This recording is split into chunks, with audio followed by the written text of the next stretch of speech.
অর্থবিত্ত হওয়া সত্ত্বেও আমি আমার একমাত্র ছেলেকে কখনো 10 টাকার বেশি টিফিন খরচ দেয়নি। সে বরাবরই তার বন্ধুদের দেখিয়ে বলে, বাবা দেখো সে আজ কত বড় ব্র্যান্ডের ঘড়িটা পরে এসেছে, বাবা দেখো তার স্কুল ব্যাগটা ইম্পোর্টেড, সুন্দর না বাবা?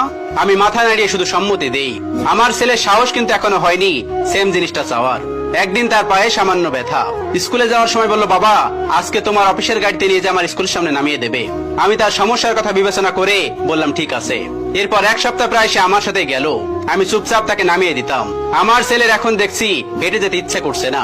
পরের দিন সকালে আমাকে বলার আগেই আমি বলে দিলাম, অফিসিয়াল জিনিস ব্যক্তিগত ব্যবহারের জন্য নিষিদ্ধ। বাড়ি থেকে স্কুল 10 মিনিটের পথ, নির্দিষ্ট সময়ের আরো কিছুক্ষণ আগে বের হলে হেঁটে যেতে পারবে। ছেলে প্রচন্ড মন খারাপ করে বসে রইল।